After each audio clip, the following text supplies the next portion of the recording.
Welcome to Women of Hudson. Today, our topic is communication. And I think one of the most important things that we should consider when we're thinking about communication is connection. Are we connecting with the other person, or are we both just talking at each other? And so there are a lot of different ways that we can connect with somebody. But if you want to effectively communicate with them, it is important to be thinking about that. And then, secondly, is listening to the other person. We hear a lot about active listening, about what we need to do to show that we're actively listening. And I watched a video the other day that just said, all of that, you can forget all of it. If you're actually listening to what that other person has to say, then you don't have to pretend that you're listening to what they have to say. And so go into every conversation expecting to learn something from that other person, because every single person that you talk to knows something that you don't know. And so it is important that we connect with them and that we're listening to what they have to say and not just being prepared to respond back with what we want to respond. And so ask a lot of questions.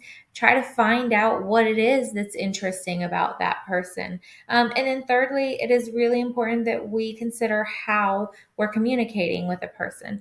There are tons of different ways that we can communicate these days: by text, by email, by phone. A lot of us forget the in-person, that we can actually communicate with people in person these days.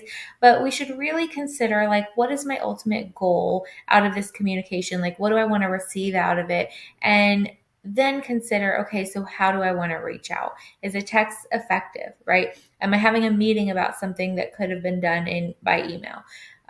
Or am I coaching or correcting somebody, and maybe that needs to be done in person and not by email? Also, when we consider communication, we want to think about tone. We want to think about time, like when are we actually getting in front of this person and talking about them? Is it the best time? Is my husband in the middle of watching a football game and I really decided that this is the time that we need to have this conversation? So all of these things are important when we're thinking about effective communication.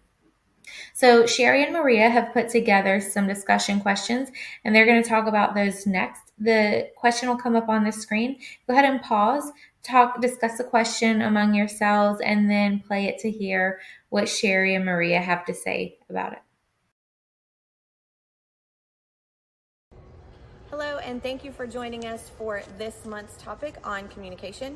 My name is Maria Koblitz. For those of you that don't know me, I am TC Staten's executive assistant here at the corporate office on Daniel Island. I do have a couple of guests with me today behind the camera. She's going to be our moderator for today. That's going to be Lydia Calloway. Over here to my left, I have Miss Sherry Jordan. She's going to introduce herself and let you guys know a little bit about her. Yeah, hi. I am so excited. Thank you so much for inviting me. My name is Sherry Jordan, as Maria mentioned. My official title is Chief Information Officer, but there is a lot that goes into that.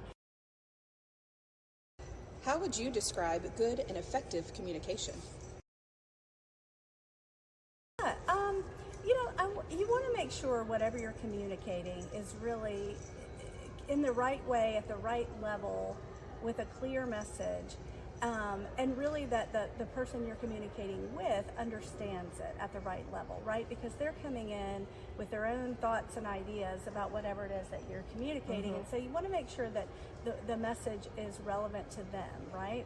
And it also, they understand how it impacts them as well. So, for me, effective communication is get to the point. There's nothing worse than having to carve time out of your day for a meeting and somebody rambles on and on and on for 25 minutes when they could have just told you in the beginning, this is the point, be clear, make sure that the person is able to receive the message, that it's a good time to speak with them. Try to schedule your communication if possible, either through a Teams call, an email, or an actual phone call. But my advice on that question is get to the point and get to the point quick. Why and when do we need good and effective communication? I'm going to start with the when. Communication is needed all the time, every day, with everybody from your 3-year-old toddler to your 18-year-old son to your 25-year-old daughter.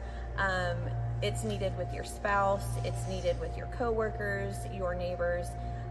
Communication is needed so that everybody's on the same page, right? So that if you have a task to get done, everybody knows what the expectation is, who's in charge of doing what, when this is going to happen.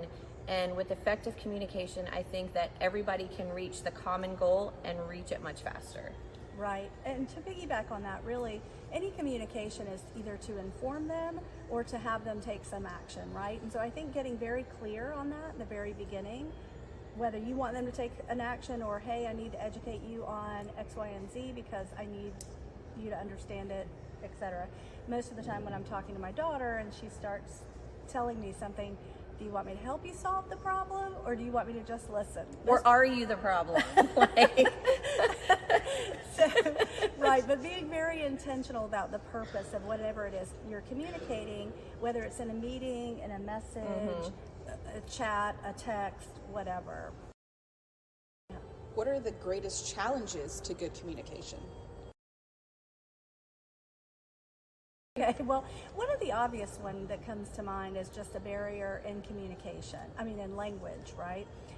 And that can be that can stem from any number of reasons, right? I mean, you could even have someone that grew up in the South or the North, and there may be some hey y'all, slang that that everyone may not be on the same page with.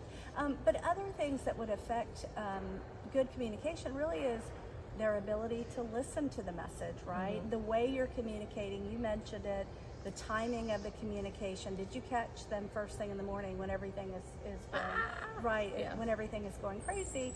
Or did you schedule time? Did you make sure that they were available so that you can communicate whatever the message is?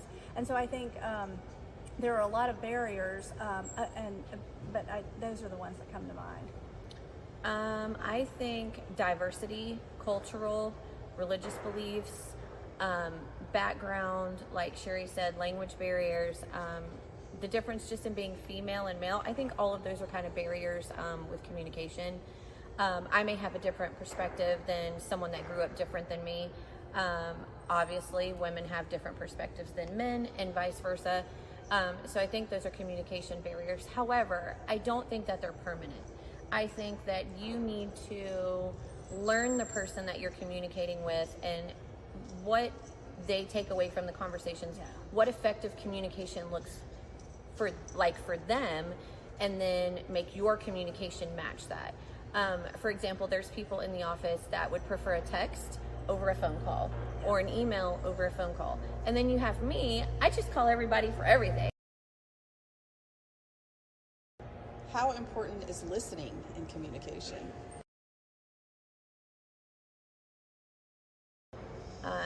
People listen to respond instead of listening to understand. And I think listening whenever you're communicating is the number one part of the communication piece, because if you're not actually listening, I mean actually hearing what somebody is saying, the conversation's pointless. It's not going to go anywhere. Everyone's going to leave more confused in that conversation than what they walked into the conversation. Yep, exactly. I agree with all of that.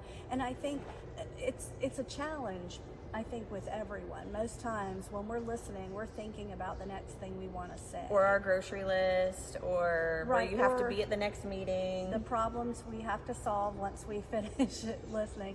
And especially if they're not communicating at the right level. Some people want to know all of the details, others want to just know the bullet points. So it's really important that you listen. And in some cases, you may have to say, hey, I want to understand, help me understand what the number one issue is that I need to resolve now, or the number one point I need to take away right now. Is there a way we can measure or assess effective communication? It's very difficult to put a hard number on the effectiveness of your communication. However, there are a couple of things you can do, and in fact, if I put my IT hat on, in Teams there's something called Poly, and it basically allows you to create a very quick poll. And so what I've done in the past is create a poll that said, how well do you understand this topic? Rate 1 to 5. And then you'll have them everyone fill it out, and then at the end you say, how well do you understand this topic? And hopefully they will have gone from a 1 to a 5 Right. or whatever the scale Okay. is. But so that, and then the other is just getting back to the listening point, just having them repeat back, okay, here is what I think you've said, or what I've said. What is how do you think what do you think the next step should be? Or how did you hear this? So just having them read that back to you, and then making sure that you're on the same page. And if there's anything you missed in there, then you bring it out. I try to measure how effective my communication is based on the other person's body language. If we're in person, Yeah. if they're nodding their head, if they're making eye contact, if they're smiling. Sometimes we all do that, but I mean like a real head nod and a smile. I can tell that they're engaged. But if they're like falling asleep or texting on their phone, they're probably not too interested. Like, hopefully you guys aren't doing that right now. Hopefully you're like eyes glued to your TV or your laptop or whatever, watching this video on communication. So that's one of the ways, is I try to check people's body language. And then another way is I'll ask a follow-up question. Like if I'm having a conversation with someone, I'll ask them a follow-up question. And then if they can't answer the question, that means they weren't listening and my communication wasn't very effective. And then I have to repeat myself, and it's a whole thing. So that's how I measure communication. Yeah, the follow-up questions. And are they asking? Are they engaged in the conversation? Right. What role do facial expressions and gestures and pauses play in communication?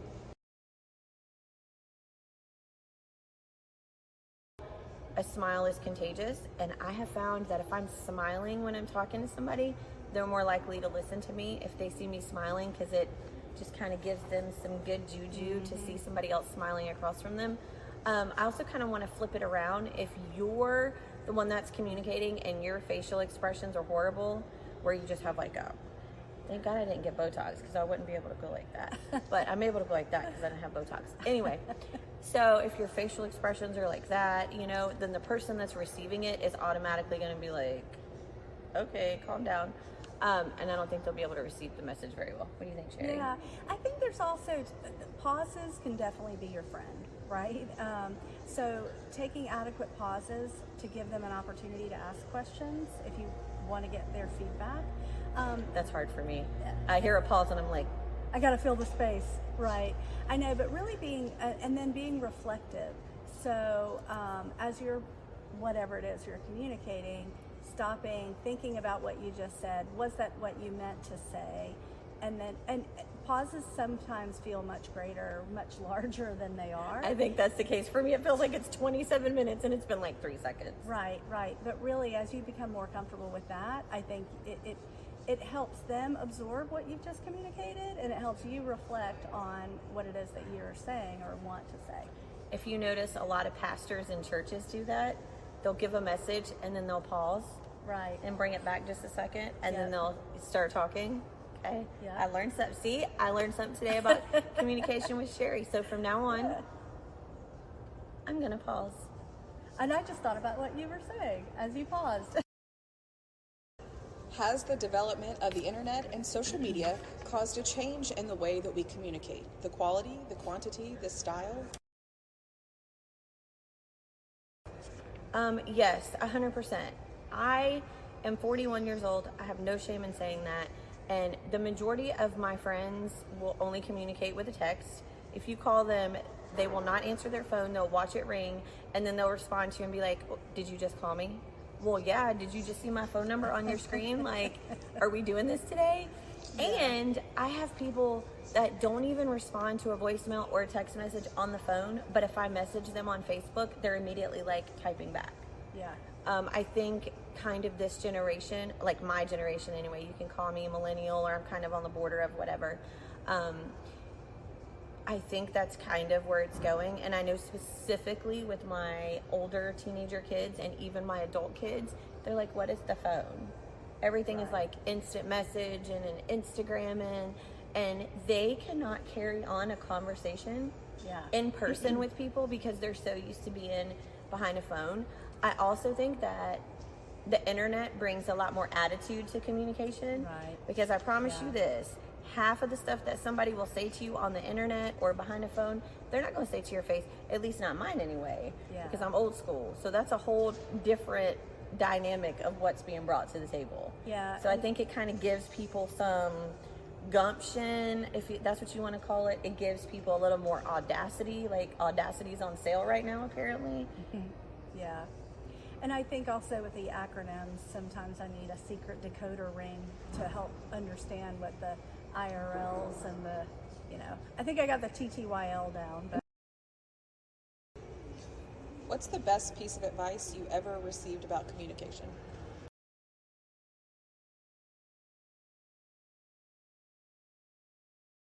lean on others.